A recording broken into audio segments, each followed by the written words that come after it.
Hi friends, I am Sharad Kumar. Thank you very much for joining with me in IPT. So dear friends, let's recap what we learned in the last video. Light goes into your camera through the lens which has an aperture inside in an opening that lets light inside. The lights pass through the shutter which in many cameras open when you press the shutter release button. And the light hit your camera sensor where it is digitally captured and saved as an image. Dear friends, so in this video let's discuss about exposure and ISO. So what is exposure? Exposure is basically how bright or dark your image is. If a photo is too dark, we call it as an underexposed photo. And if a photo is too bright, we are call it as a overexposed photo. So all these are depend on the lighting. If you are capturing a photo outdoor, or if you're capturing a photo inside your room in a candlelight, the situation vary drastically. So how do we adjust exposure?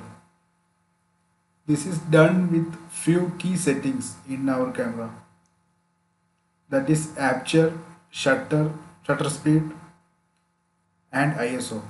So now let's talk about exposure triangle. So exposure triangle consists of ISO, aperture and shutter speed. There is a balance between these settings. Changing one might affect how you change the other. Properly exposing is a balance of settings in exposure triangle and understanding how light works. So now let's discuss more about ISO. So ISO is the level of sensitivity of your camera's image sensor has to light. ISO, this comes from an international organization for standardization, so that when you operate different type of cameras like Canon, Nikon, Sony, Fuji, things are basically the same between them. For most cameras, 100 ISO is known as the base or native sensitivity. This is where your sensor is at its peak performance. Increasing the ISO make it more brighter. As you can see in this picture, when we are shooting this flower in ISO 100, it is little bit underexposed, and when we are shooting it in ISO 200, it is okay. It is a good picture, and when we are shooting it with ISO 400, it is little bit overexposed. So increasing too much ISO value can lead to digital noise or digital grain, what we call. The native sensitivity or native mean or base ISO value is different in different type of cameras. Maybe in some camera it is 160, or maybe in some other camera it is 64. There are some other cameras which go only up to 200.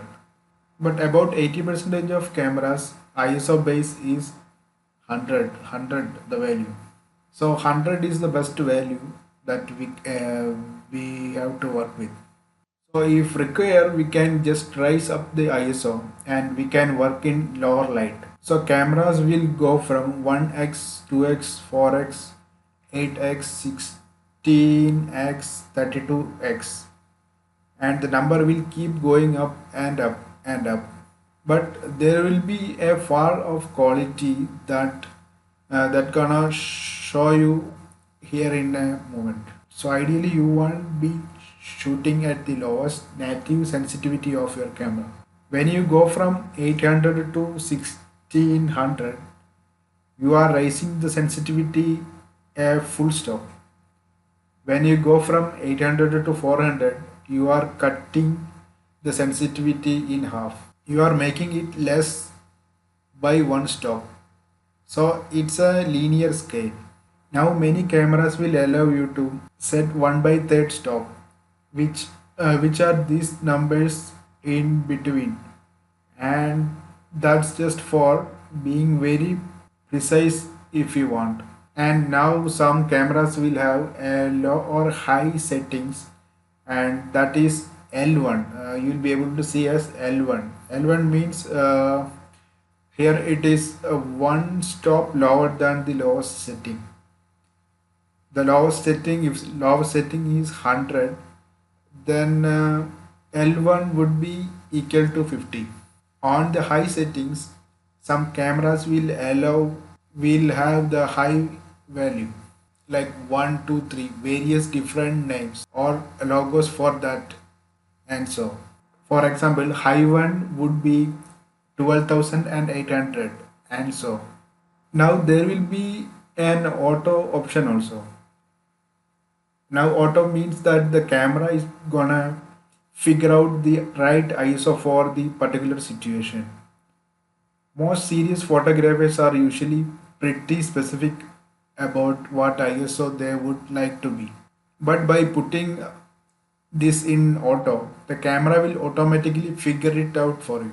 How does it how does the camera know what ISO to use? So, well, what it's doing is it's looking at your shutter speed and it's basing your ISO on your shutter speed.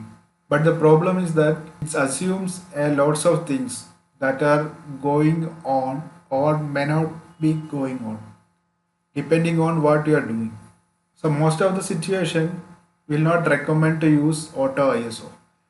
But there are plenty of cases where even the serious photographers who will use even the auto ISO. But the serious photographers are fully aware of where it is at all the times, and they are just making sure that it's staying in the right range of where it's supposed to be, and so. So we can set the ISO like up to maximum this much only is allowed in our camera. All the settings is like some advanced settings. We may look at later. So preferably we will be using ISO 100 to 400 most of the time. But in modern cameras, even if you raise your ISO level to 200, 400 or 800 range, there will be a very little difference between all these values. So up to 100 to 800, in most modern cameras, you will not be able to tell the difference in the quality of the picture. But when you start raising from 800 and above, you will start noticing a pretty steep fall off in quality. But the rule is pretty simple. Just try to keep it as low as possible. Just try to keep the ISO as low as possible. On most entry level cameras, we recommend to staying below ISO 1600.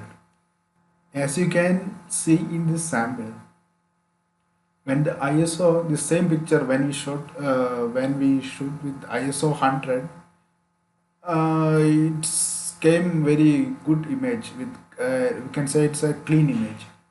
But the same photo, same situation when you raise the ISO to 30 to 100, it become a noisy image. So here is a basic guide for how to set your ISO. This is just to help you from if you are a beginner. More advanced photographer, they can choose their own settings. But for the beginners, these are the basic ISO guide. So suppose we are shooting outside in a daylight situation, then you keep the ISO as 100. And if you are moving to the shade, you may keep the ISO like 200. Then if you are shooting inside indoor with some kind of light is available, then you can shoot with 400 ISO. And still light situation, you can shoot with ISO 800. And if you are shooting sports at night, you can go up to 1600 ISO. So this is just a basic guide for ISO value settings.